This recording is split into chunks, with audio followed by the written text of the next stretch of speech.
Rules in teaching of grammar. Good day everyone! So for today's video, I am going to present some rules in teaching grammar. So before we start, let me ask a question first. What conclusions then are to be drawn about the teaching of grammar? Here are some rules to consider. First, the rule of context. Teach grammar in context.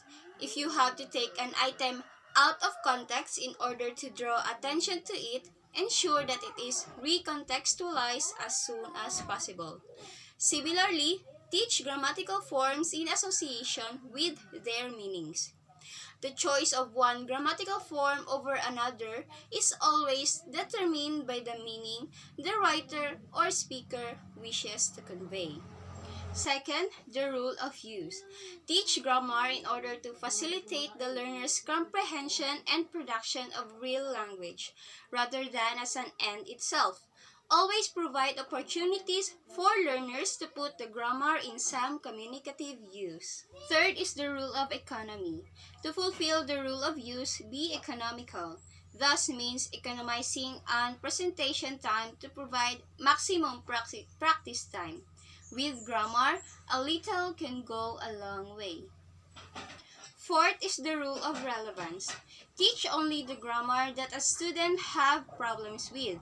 This means start off by finding out what they already know. And don't assume that the grammar of English is a wholly different system from the learner's mother tongue. Exploit the common ground.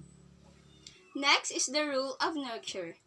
Teaching doesn't necessarily cause learning, not in any direct way. Instead of teaching grammar, therefore, try to provide the right conditions for grammar learning.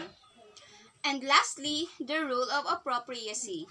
Interpret all the above rules according to the level, needs, interest, expectations, and learning styles of the students.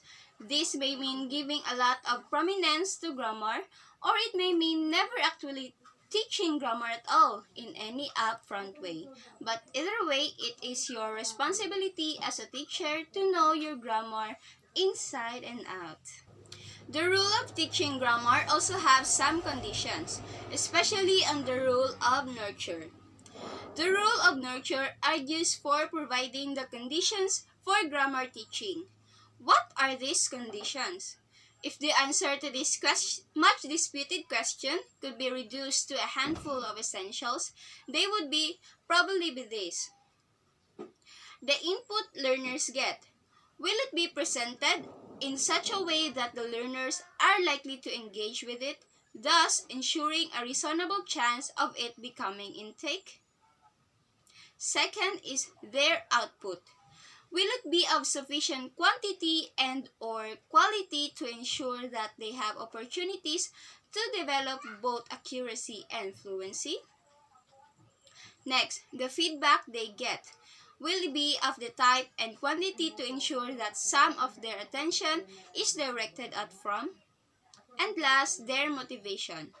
Will the content and design of the lesson be such that the learners are motivated to attend to the input, produce optimal output, and take account of the feedback? These essentials in understanding the conditions of the rule of nurture can help a teacher to facilitate a lesson in teaching grammar in a much easier way that the students will likely be motivated to participate with. So, that's all for today's video. I hope that we all learned something in the rules of teaching grammar. Thank you!